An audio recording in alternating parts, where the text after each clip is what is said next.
The use of body language and intonation is recognised as an important part of teaching.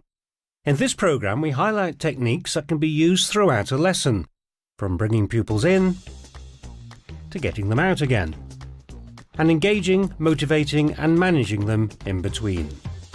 We enlist the help of staff at Myton School in Warwick and Assistant Head Chris Caswell, who's studied and written about the use of body language in the classroom.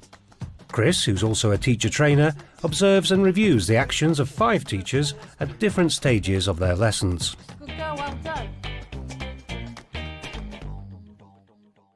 One of the major features of non-verbal communication, body language, is space. Space, coupled with gaze, are very powerful indicators of one's status. In you can. We look at Rachel, teacher of personal and social health education. Look at the way in which she uses that space and closes down the space between her and the pupils as they walk through. They will find that slightly uncomfortable, but it does give Rachel a chance to calm them down and set the scene for her lesson. The pupils unbunch as a result of this. They are forced to go in single file. And if there's been some emotional build-up in the corridor waiting to go into the lesson, this is Rachel's opportunity to calm that down. Okay, year 9, quickly settle down, quickly find your seats. Having completed the register, rather than remain behind the desk as if it were a barrier, Rachel chooses to bring herself into the main body of the classroom. Now you've done that, what I want you to do is I want you to put the date, which is on the board, the title, and the learning objectives. She gives her instructions, clearly indicating what they're to do, and she will wait to check that all those pupils have understood those instructions. You notice she's gazing across the classroom at all points to check that people are following the instructions that she's given them. You will see how she paces forward, how she uses the whole of her body to indicate. She's taking their eyes where she wants them to go. And in the same sense, she's taking their mind there as well. When she's looking to empathise with the children, she uses her hands. And those hands, palm up, are an indication of how she wants to make contact with their thoughts in a non-threatening way. And we're going to evaluate these pros and cons. What does evaluate mean? But she's also showing through smiles and through facial gesture that she's willing to work with them and she appreciates their response. Yeah, those are really good answers. Thank you very much. So we've got our pupils in. And it's important at this stage to engage with them as quickly as possible, get our lesson underway, and non-verbal communication has got a big role in doing this. If we look at Chris, teacher of history with a Year 7 group, he paces up and down the classroom, looking for appropriate answers, looking for contributions. He does this to make sure that at no point is the distance too great for him to make contact with those pupils. He knows they're looking at him, and he wants to reinforce the fact that he has the right to move, and they are there to listen. At one point we can see that Chris moves from the front of the class and mingles in and works himself in around the children. Again, he does this to make it absolutely evident to the children that they are all to be engaged in his teaching. And at the same time, he's willing to gesture to the children to get on board and get involved with that. Imagination, using our knowledge to work out what life might have been like in Warwick during the medieval period. His approval is clearly indicated with a head nod and an inclination towards the child that's delivered that answer. He will make it evident by reaching in to that space that he's approving of that response. Oh, well done. It would be in strips. It would be divided up into strips, wouldn't it? When an answer isn't absolutely what Chris is listening for, he takes the answer and turns it slightly and offers it back. Hamlet could be on a straight road, but it doesn't. So could a village, either road or grass. Good guess. What do you think? He does this as much physically as he does verbally, and that strengthens his position as the leader of this lesson.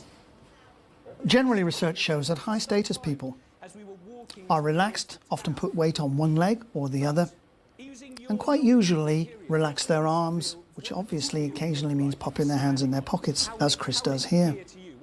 Folding your arms in front of you, standing behind the table, using barriers simply send a signal that You don't want to make contact. By being relaxed in this manner, Chris is showing that he is comfortable both with the children and with his subject. By using multiple signalling in this way, Chris is able to make that initial engagement right at the start of the lesson. By taking dominance of his position within the classroom, by inviting contributions, by reinforcing the value of the contributions that are made in that lesson, he is taking command of that lesson and conducting and directing it and taking it forward.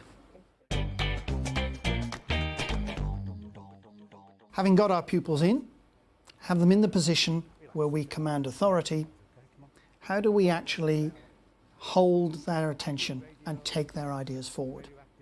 Here we have Alan. Alan's teaching drama to a Year 9 group. And we can see immediately from the way in which he is gesturing to the pupils and he's nodding his head that he's looking to engage. And he's now beginning to invite them into the topic of the day. The radioactive waste could have got out and it could have destroyed the countryside and everyone becomes radioactive and people start to die, yes? When he needs children to think about issues, he taps his head. He's really saying, as a mimic would, this is how it works. He's saying to the children, think along with me. Maybe have somebody giving me a bit of narrative thoughts in their head of what's happening. You can see his fingers pinch in ideas. He captures their ideas, indicates who it is that he wants to speak, and then holds on to that idea. Although he's standing fairly upright, he leans slightly forward. He moves momentarily into their territory, into their minds. He conducts their learning, emphasizing points with the jab or a baton movement of his hand. He's looking intently. He's looking for the next response that he can latch onto and add emphasis to. When he has the answer he wants, he holds his hand there to reinforce that that is the sort of response that will take that group further in their thinking. He gets them on board. He makes himself part of their learning. Thank you, guys. Here we have Jane, modern foreign language teacher, teaching French. And as we can see, the whiteboard in this instance, in this lesson, is a very significant feature.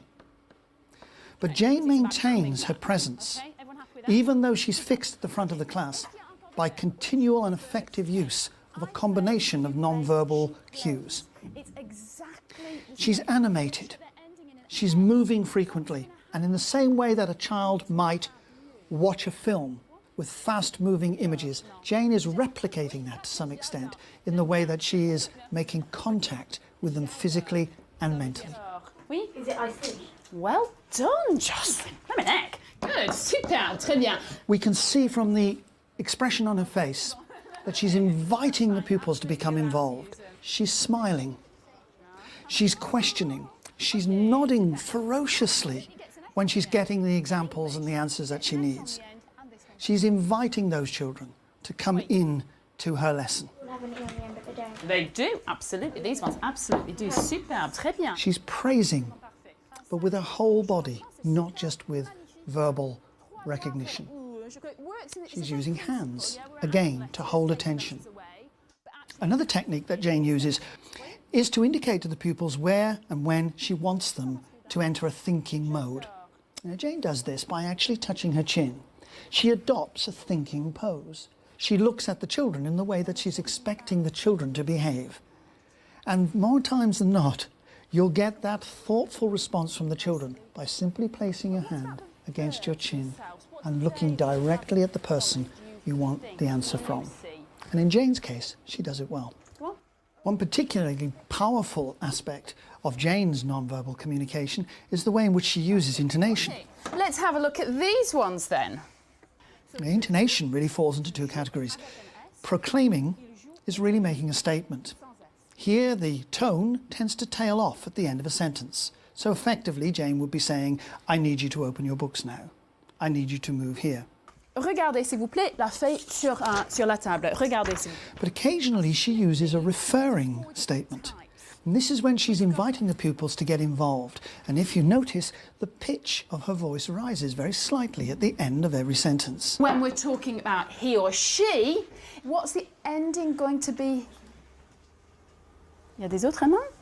Il y a cette personne? Merci. OK, d'accord.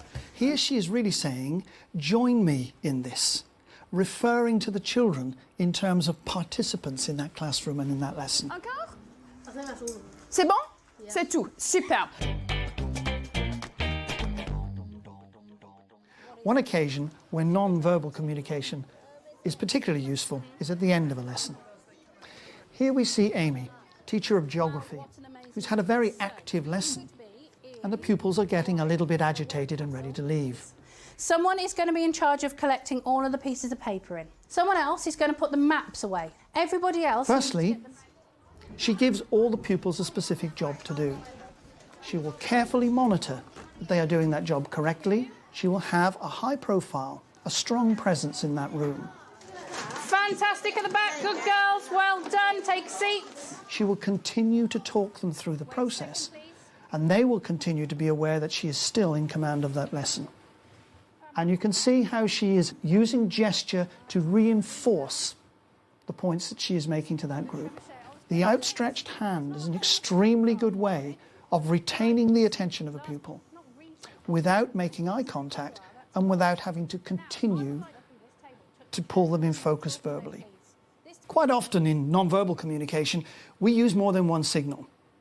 These will just reinforce our intention. So in the case of Amy, she is holding the attention of most of her pupils by using outward hand gestures.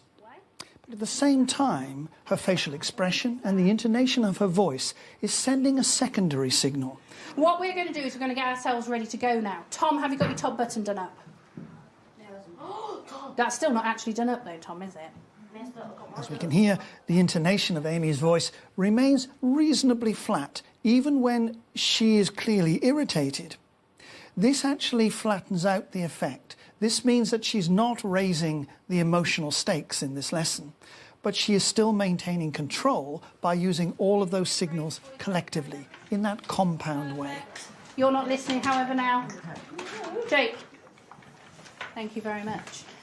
One particular technique that Amy uses is to invite class management to be part of her evaluation. Very cleverly, she's asking the pupils questions about what they have learned in this lesson. And she's going to use that as a way of organising the classroom. Ah, so you could be running at New Bowl Common. I like it. This table, carefully, stand up for me, please. As she asks them the questions, those pupils that have the right answer will be invited to stand by their tables, ready to be released at the end of the lesson.